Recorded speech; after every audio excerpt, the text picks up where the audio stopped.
Welcome to the Leadmore Podcast. I'm your host, John T. Meyer. Leadmore Podcast is the show where we sit down and talk with leaders of today to help inspire and create more leaders for tomorrow. And what I love about this show is sometimes the folks on the show don't even consider themselves leaders, which is exactly the point, because I believe leadership doesn't always look the way we think it does. And I definitely believe that we need more leaders. Today we're in episode 59, and I sit down, kind of funny, 59 episodes with Leadmore, we've never had a poet, and then in 2 back-to-back weeks, last week with Raheel, this week we have another poet, Tucker Bryant. Tucker was a marketing manager at Google, and is just getting ready to embark on his own full-time journey now to not only be and perform as a poet, but also to help use poetry and this art form to help grow and build teams and organizations so that through this art you learn to maybe find your voice or better articulate the way you're feeling and make sense of the world around you. It's really fascinating. Plus, in this episode, just like last week with Raheel, we get a taste of Tucker's talent. This is an original piece that he wrote, an introduction of who he is. And it's probably the coolest way that we've started any show of the Leadmore Podcast. Of all 59, this is probably the most impressive way to start the episode. So I'm just going to leave it at that. This is Tucker Bryant. Here we go. Take a listen. So this is the part where I introduce myself. So I thought I'd start with some facts about myself. I'm 27 years old. I'm right-handed. I hate my middle name. I don't eat goat's cheese. I'm a terrible driver. And for as long as I can remember, I've always had this insatiable hunger for good ramen and bad puns. I believe there are only 2 kinds of people in the world. Those who admit they've ever peed in the shower, and liars. I'm not religious. My faith in God died when my godmother did, but I've heard enough Steve Vai guitar solos to believe that heaven is not something we need to die to get to. I've been balding for 6 years, at peace with it for 6 months. My full name is an anagram for cranky butter, and that is honestly the most interesting thing you're going to hear me say all day. I went to an elite college, which means I learned the most profitable way to ship food from factory to supermarket, but not any of the names of the women who cooked my lunch every day. I'm the son of a man who never misses a home-cooked meal or skips his dishwashing duties. The son of a woman who told me that my name is an earthquake in waiting. She said, "Hold it in your mouth like the most dangerous secret this world has yet to know." I'm only 5'8" on a really good day. But being built like a short story is a lesson in finding other ways to be the tallest tale in the room. I don't know what it means to be a man, and for a while I thought the weight room could tell me. But I've heard stories of men with shotgun barrels for arms, who use their bodies as weapons. I've seen them shoot their mouths off and leave bullet holes in women's spirits. My sisters say that they raised me to be a good guy, but I have a set of knuckles swollen with memory of teeth and blood, and I'm still learning to unlearn my own violence. Reminded every day that a righteous heart inside a male body is just a gun with the safety left on. And I know boys who are still searching for their manhood inside bottles, bank accounts, and between nameless hips. Boys who remote control their partners because they're not strong enough to let things go. I know that people carry an addiction to property in our blood. Now, when I was a kid, I used to shoplift things I didn't need or want just to feel like there was something in this world that I could own. I know the most beautiful thing about love is that it cannot be owned. Some days I'm still a 13-year-old whose stomach origami folds on itself every time Laura Stevenson walks past his lunch table. And I don't watch much TV these days, but I'm still a Nickelodeon kid at heart. So if you ask me who loves orange soda, I will tell you. I've broken way more promises than bones in my life, and I'm still not sure which has been more painful to heal. I have a heart the same size as a fist. I didn't find self-love until I gave myself a beating, but I was the tree that fell in a forest when no one else was looking and dared to make a sound. I am the meal that this thing called depression has spent decades trying to devour from the inside out. I'm also living proof that that fool bit off more than he could chew. I believe there's nothing more autobiographical than a scar. So every time I see the remains of the barcodes I've carved into my skin, I read the story of a battle I win every day. I used to wake up breathless with anxiety that felt deadly, but now I'm so sick, I've got depression scared to catch me. I am both black and boy, which means that I am the knife that threatens to slit the neck of silence and make everything bleed. Song, I am song. I know nothing can die that can't be resurrected by music, and that the dance floor is the safest place to be during the apocalypse. I know all of this, but I'm still figuring out how to hold on to this helium balloon called happiness. I've got charisma down to a science, but most days I still have less confidence than English weather. But I'm learning every day what it means to be human without yet being whole. Every night the sky opens its mouth and swallows the sun in a single gulp just to make room for the moon. What a wonderful way to live life. Be so full of so much light, but always hungry for more. Ladies and gentlemen, that's Tucker Bryant. Thank you so much, Tucker, for coming on the show. Welcome. Thank you so much. It's a pleasure to be here. That is easily, hands down, the coolest intro, coolest start to any episode of the Leadmore Podcast. So Tucker is poet, artist, speaker, leader, product manager, right? What other labels am I forgetting? Oh man, unfortunately, I wish I could own the product manager label, but if we add a marketing in the middle there, then it's a little bit less impressive. But yeah, okay. I do love kind of staying around the tech world. So I think you got most of the important labels in there. And of course, as many of you referenced, son, brother as well in your speech there. So, well, welcome to the show. We're so excited to have you. Tucker and I got to participate and meet through a program that we both did called Performative Speaking. Former Leadmore guest Robbie Crabtree ran that, and I like to call that episode of Leadmore sort of a tool belt episode. That one of the arrows in your quiver as a leader is the ability to make people feel things and to communicate your ideas and to tell stories. And if you didn't feel anything listening to that from Tucker, then I don't know what's going on. So Tucker, tell me about that piece. When did you write that, and when did you first perform that? Yeah, appreciate that question. So I'd kind of been writing poetry throughout the end of my high school career and into college. And there was always this kind of desire that I felt like I hadn't fulfilled to write kind of a confessional poem that gets as much of my identity into one place in as broad, but as like kind of honest and real of a way as possible. So, I just had a day, very early on, I think in my junior year of college, of just getting on paper as many short ideas and things that are true about the way I see the world and the way I see myself as possible, and seeing what kind of thread I was able to start to pull through them. And it's funny, one of the things that I've come to experience as a writer is knowing that some poems will take, half an hour to write. Some poems will take 3 or 4 hours. Some poems will take 8 or 9 months. And this was one of those latter poems. I kind of, made the first draft that was really short, knew it wasn't finished, came back to it a couple of months later and kept kind of working at it.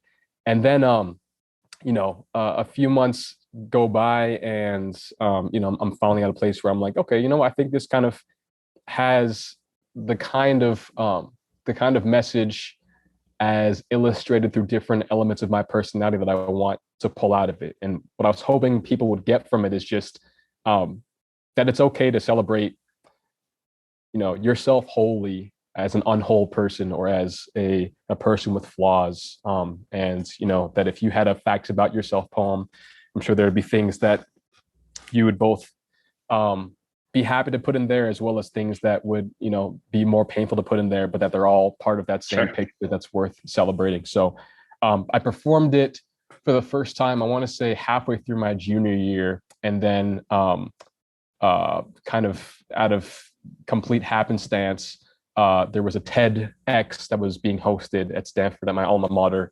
I think it was the following year. And somebody, I guess, had seen that performance and kind of tapped me and asked if I'd be interested in performing at that venue. And I was kind of like, yeah, that sounds great. Yeah, so, sure. Cool. Yeah. Well, this is not neither a public speaking nor a poetry podcast, but I do think there's a lesson there on leadership about, what did you say, a facts about me poem. The idea of being self-aware of who you are as a person. And so to me, I've found that that's something that's taken me most of my full 35 years on this planet. and still you're a youngin. So how have you said you had all these disparate thoughts that you kind of jotted down. How have you started to recognize both the good and, we'll say, the flaws of who you are? Yeah, it's a really good question. And for me, I think I've definitely had the experience of trying to have all these revelations kind of at once and failing and kind of being tasked with I want to write a poem that's like this, that acknowledges these pieces of myself, and just realizing that it's, those revelations aren't all there when you necessarily want them to be. And I think part of it for me, and this is part of what I sort of think is a key lesson in leadership that poetry has to offer, is that it's all about really listening at all times. I have a few files on my phone that just are supposed to capture, little brief lines that come to me while I'm, out riding my bike or walking to the bus stop or whatever it is.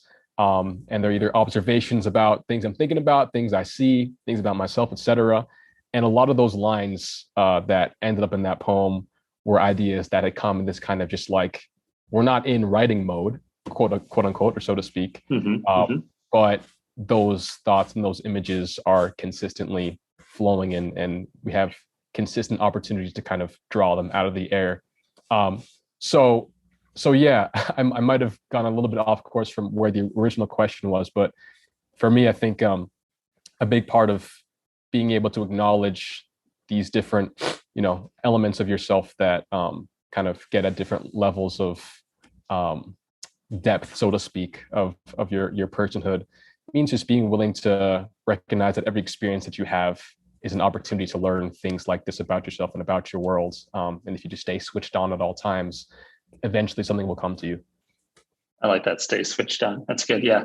I think there is, besides the art and performance aspect of what you just did earlier, I love the idea of writing a poem to introduce yourself, right? It's sort of, it stretches it breaks the mold, I guess, of our typical, hey, where are you from? Or what do you do? Hey, I'm John. Right. And where do you work? Right. These pretty surface level, labels or titles that we actually put maybe quite a bit, maybe too much stock into, versus now, even though you and I've had maybe 3 Zoom calls in our history of a relationship, I feel like I know you quite deeply from something like that. Yeah. I know what you mean. I find that art is a really great shortcut to having these kind of, deep interactions and just an experience of shared emotion. And I think that if you can, provide an experience to anyone that allows them to feel things that they wouldn't have if you were having just, your regular quotidian experience, both you will feel like you've, gotten somewhere farther in your relationship with them because of the vulnerability that you've, sort of encouraged yourself to provide. And they'll feel the same because they'll have known that you've sort of reached out to them with this emotional experience, and they'll have reached back at some moment, and you feel those hands touch. And I think it's a really nice way to kind of to cut through a lot of noise really quickly. And this goes not just for poetry, but for music and for prose and other forms of art too. Yeah. Well, for the listeners, I heard a version, pretty much the same version of that through our program, what you just gave us earlier. And so part of the reason I wanted to have you on the show was just more people need to hear this guy. Oh man, I appreciate you so much.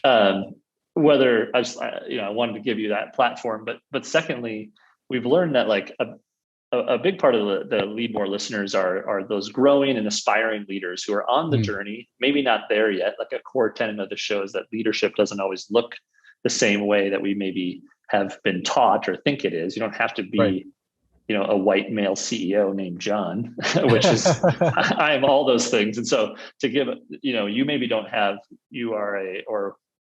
currently are a marketing manager at Google, correct? Correct. But a leader in my eyes and someone who has some big dreams. So tell the audience, I guess, where you're getting ready to make a switch. And I think that's a core part of a lot of our listeners are in that maybe phase of life, especially coming out of COVID. So what's next for you?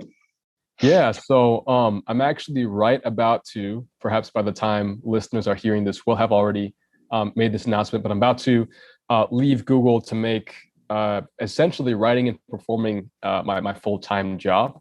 A few years ago, I started, after having experience of essentially giving a presentation around a different form of art that I hold dear, which is music, to my work team, and putting a kind of lesson in there about making ourselves uncomfortable as a means of growing.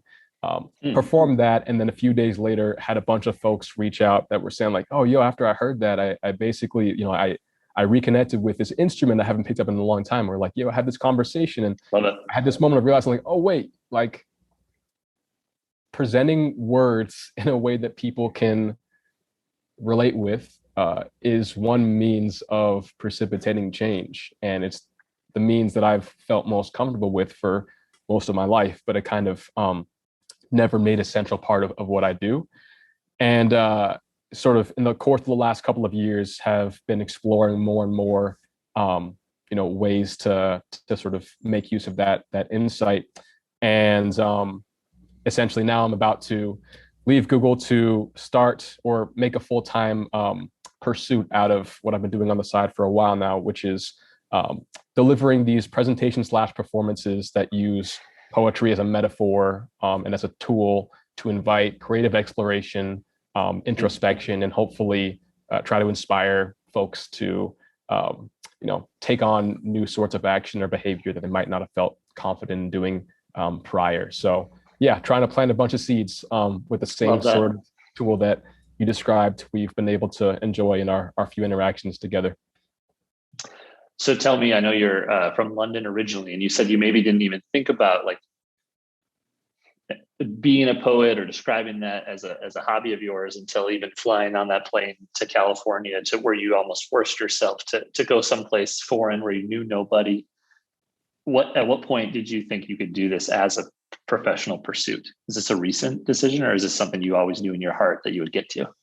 Yeah, it's really recent, definitely. This is a funny thing, and especially for the listeners of yours who might be sort of in this this transformational journey of coming to see themselves as leaders, which is a state that I feel like I'm in as well.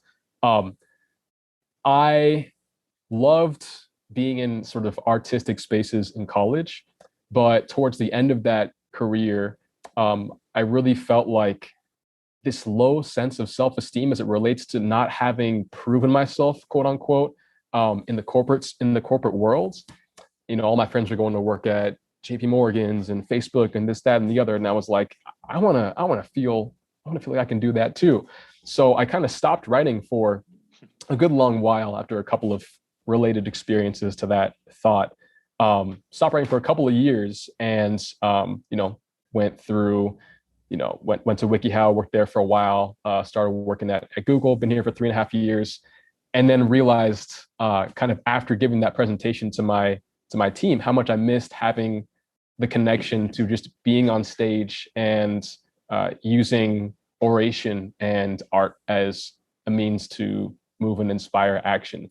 And it was one of those moments of realizing like, it's not, for me, it wasn't the case that the right thing to do when feeling insecure is to do the thing that will allow you to, what's the word I'm looking for? Circumvent those feelings of insecurity, but rather to find a way to make the thing that you do want to do work. And for me, that has been and continues to be performing poetry and speaking to great folks. And can you unpack that decision? Because I don't know if there's national articles on NPR and New York Times and Washington Post about how many folks are kind of going through this, whether it be COVID, reset their priorities and realizing what matters most to them, or deciding that like, you know what, life's too short, I'm going to leap and go for it now. Was it a light bulb moment, or just like, I can't wait anymore? Or was there a door that opened up, or how did you decide that now's the time to go? Because I mean, you're, like you said, your friends have these great, like on paper resume jobs as well as you do working at Google. So why now, I guess?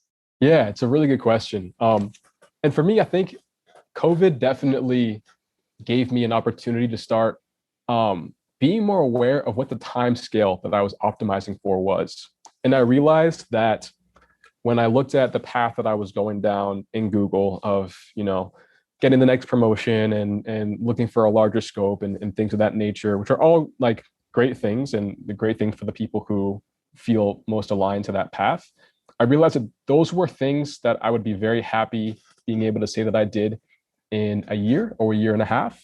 But if I stepped 1 degree back on the time scale and looked at what I would want to be able to say that I was doing or had done in 3 years or 5 years, they had nothing to do with those more micro optimized goals that I was pursuing. So for me, it was a moment of recognizing there was a dissonance between where my short-term goals lay and where my long-term vision, kind of would have directed me towards, and trying to do things that were more in line with that long-term vision, which were, trying to get my first book of poems out, trying to, spread the message the messages that I try to use poetry as a platform to present, and just trying to have lots of conversations with folks in avenues in venues that feel like they lend themselves to just a little more honesty. And I think that the interaction between the performer and an audience is one of the best places to have that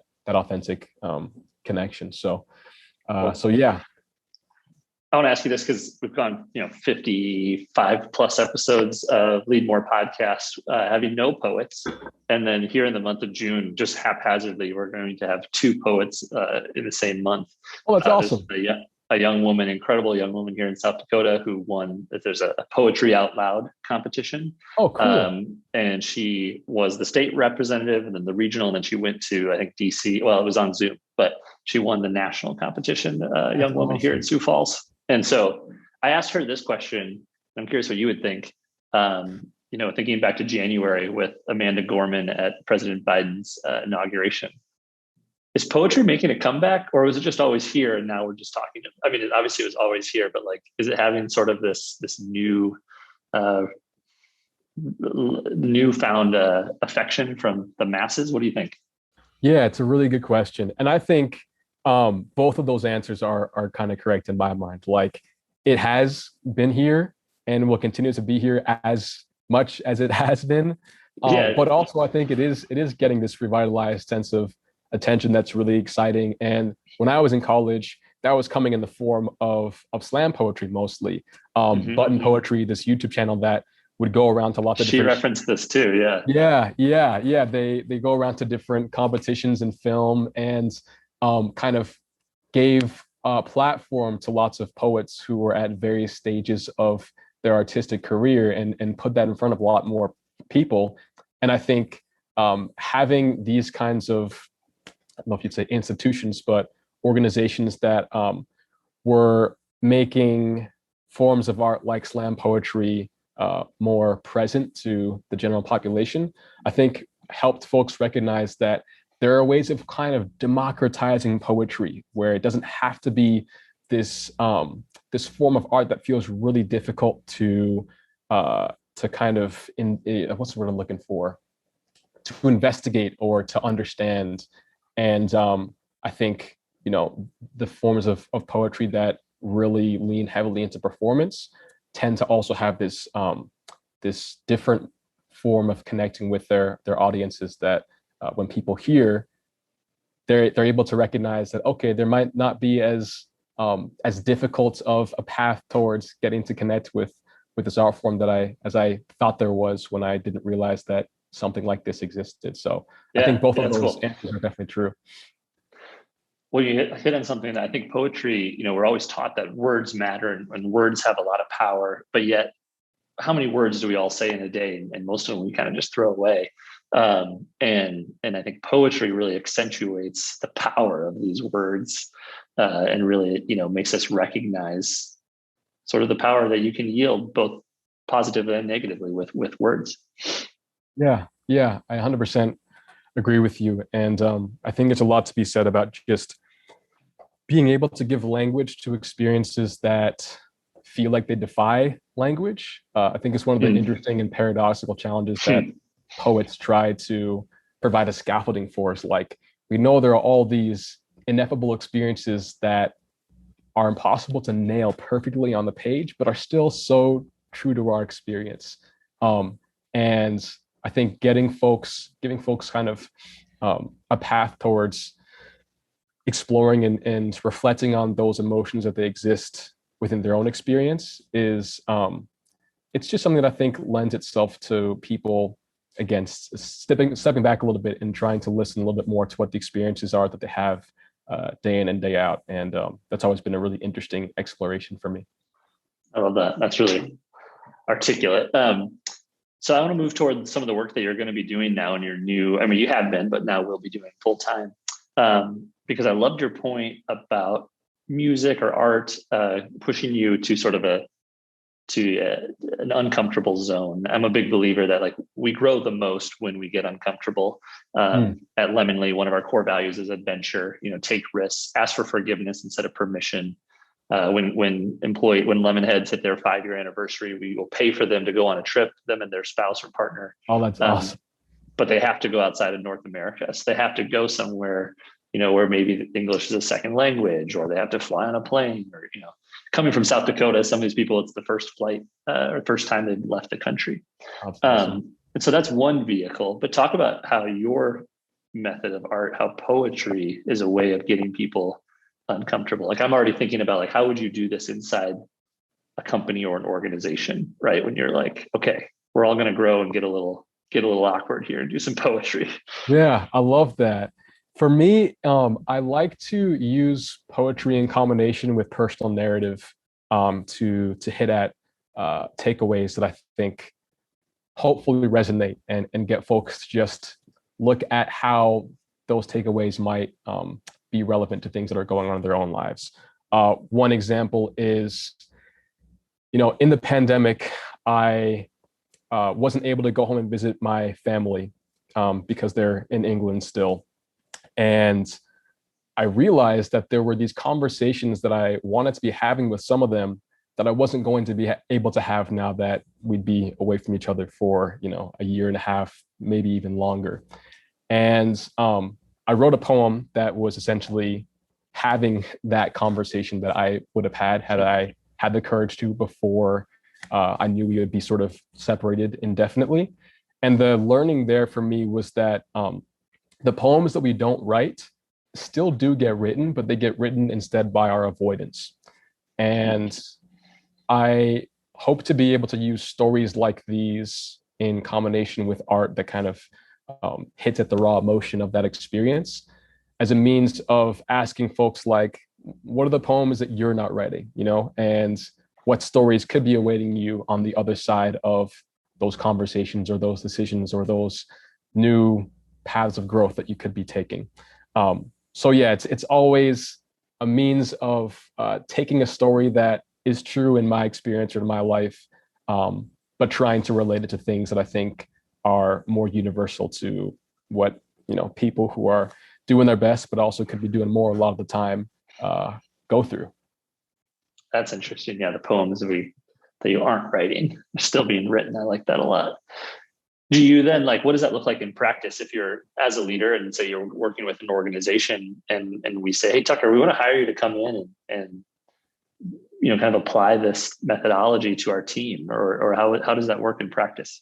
Yeah. So the kind of thing that'll happen is I'll meet with an organization who might say like, hey, we're having issues with our team who is, customer facing, kind of having a difficult time feeling connected to the mission of serving their customers. So then I'll go away and put together a presentation that combines poetry that I've written with some personal narrative and storytelling, some takeaways to try to get at that particular issue. So in that instance, I might talk about a time that I wrote a poem for somebody and they kind of ridiculed it outright. And I considered that experience to be a total failure until years later when I run into that same person. Of course, this is a true story I'm referencing, not just kind of pulling this out of thin air. Run into that same person a few years later and realized that, or learned from them that they had gone through a dark period. And during that time, the poem that I'd written for them ended up kind of being a beacon of light, or a little bit of a sanity beacon for them. And having a moment of realizing that, when we do things to serve people, the the impact of being altruistic or generous in those ways might not be immediately present, but we're sowing seeds that can bear fruit in unexpected and powerful ways long down the line. So there'll be this attempt to get at a broad human issue or human question that relates specifically to the work or the challenges that the organization is doing. And we'll explore it in the form of this presentation, and sometimes with some conversations that folks will have amidst the experience that makes it a little bit workshopy. But the plan is always to just kind of, again, plant these seeds in people's minds and give them a way to start thinking about how it might relate to the work that they're doing. That's cool. I like that. So sort of like, the connect to the mission, some vulnerability, I like that personal narrative. It makes me think of like Joseph Campbell's kind of like, hero's journey, or Donald Miller's work with Story Brand. I don't know if you're familiar with that, but like that's how we think of story at Lemonly, right? Like every business, every person, every product or service has its own story, and so that's cool. I wanted to ask you about that time horizon. So are you a type of person, it sounds like you used a good vehicle to help kind of level set this change of what would my 3-5 year version in the future of me think about this right. career move? Is that about as far as you go? Or are you a type of person who's like, you're writing the chapters backwards, like you're thinking about the legacy, or like sitting your grandkid on your lap and telling them about your story? I'm curious about that. Some people really are, and some people, maybe not thinking that far ahead. Yeah, totally appreciate that. And for me, I think I've been wrong enough to this point, or up to this point, that I recognize that I'm likely to not know far beyond 3 to 5 years what is likely to be the grand plan. So I think 3 to 5 is about as far out as I get. Partially because I also like to, there's that saying that, like, if you want to walk in a straight line, rather than looking at your feet, you look kind of at the point you're trying to get to, and then you'll end up going there straight. I kind of try to keep my head up to some extent, so that I'm not getting too focused on, again, the micro optimizing, but do try to recognize that there are things I'm likely to learn about myself along the way that'll change things in ways that I can't predict, and just be open to those changes as they arise. Cool. Well, the last one I want to ask you, and then we'll get into a little rapid fire to finish, but specifically in your world of poetry, how can a leader embrace either that form of art, or just even thinking about the words they use in a company memo, all hands presentation? I mean, even in email, right? Like we use words, we communicate, we storytell so much in our working world that we maybe don't think about it. So as a poetry pro, how do you think about that? What would you tell a leader? Yeah, I'll give you an answer that might seem uselessly vague, but hopefully to someone out there will mean something if they keep it in mind. I think to your question about sort of using it in memos or emails they're writing, I think it's a helpful exercise after you've drafted something to sit with that piece of text and ask yourself really honestly, go through line by line and ask, what language am I hiding behind? What is offering a sort of first line of defense at the expense of being authentic or being vulnerable? And one, should I be hiding behind it? Because in some instances, for pragmatic, legal, whatever it is, reasons, you should, and that's totally fine. But other times, you'll have the experience of realizing that there was some honesty that you were afraid to offer to your audience that was doing nothing but protecting you. But by being a little bit more raw and real in that instance, you might be able to sow the seeds of a relationship or a conversation that someone out there will really appreciate. So I think really looking at where the opportunities are to be less hidden and less guarded are ways that you can sort of do what a poet is trying to do without having to actually, get involved in sonnets and limericks or whatever it is, Yeah, you don't have to write all emails in a certain cadence or format, but exactly. I want to push that one more forward, because I think that's really important. So you're going line by line and you're asking yourself, what am I really trying to say, or what am I maybe hiding behind? is there a question you ask yourself when you rewrite that sentence, when you backspace, and try to like write it better? Yeah. Okay. And now this one will be it'll be on the opposite end of the spectrum of the last answer. And it'll be very tactical. I like to look at verbs. I think oftentimes when we're telling a story or talking about something that we are trying to accomplish, a lot of life can be injected in what we say just by changing, the verb fell to the verb sand castled or something of that nature. I think you can offer a lot of really vivid imagery and also just like emotionally evocative character to your language if you just look at verbs and think of all the interesting ways to say that action. And it'll give your writing a very different character. So that's one thing to try out as well. I like that. How about adjectives? How do you think about that? I mean, I don't feel like you waste many words in your style of poetry. You're not terribly verbose. I don't know how long that piece was, but I think when we think of email, we think about short and sweet and clear. Don't write any more than you need to. But how do you think about adjectives in that way? Yeah. I think there's room for. I mean, I think of adjectives almost in the same way that I think about verbs in that sense. I find that, for whatever reason, verbs tend to have the most output for me or the most impact when I change an expected verb to an unexpected one versus doing the same thing with adjectives, but I think they can serve the same purpose. And then I think there's a lot to be said for both keeping your language short and sweet and recognizing that there is kind of a power to that choppiness, as well as recognizing that if there's some impulse to be writing a lot, maybe there are lots of things that you want to say, and that even if you don't keep that full length in the final piece, that, these ideas are coming forward for some reason. So there might be something you need to do with them, whether it means finding another avenue to communicate them or finding ways to communicate those same ideas, but just, again, in a shorter fashion. So even when we edit our work to be more concise, I think it's important to kind of listen to the stories that are telling you that they want to be told, because there's a lesson to be learned in that process as well. That's so great. I didn't expect to go back to high school grammar there, but I loved breaking it down. And there's almost this probably is maybe more like the ego part of being a leader, but there's a branding element too of like, you talked about sand castled versus like, you clearly have a good vocabulary, but also I'm sure like receiving Tucker Bryant emails is sort of an adventure of its own. Like, I think people, I think it's okay to be like the guy who really uses great words and describes things. So, like that's a standout element to me as a leader as well. Not that that's the point, but sort of a fun outcome.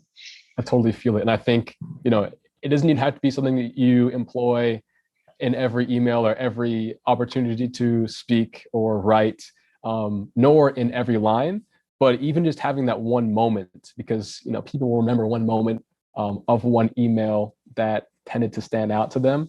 So I think even if you just, choose one opportunity to kind of change something up without making it your entire style, it'll have that same impact without sort of beating people over the head with it. I like that.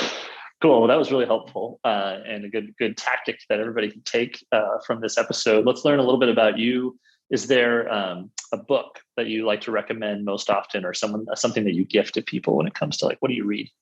Yeah. So this is actually, I'll give you a non-leader related one, and then also one that's more related to what I do. But the book called The Accidental Superpower. It's the book that I nerd out to most often as it relates to my academic interests, which are geopolitics. It kind of tells the story of the world and the consequences of the world almost as a sole consequence of geopolitical features. So that's a cool one to check out.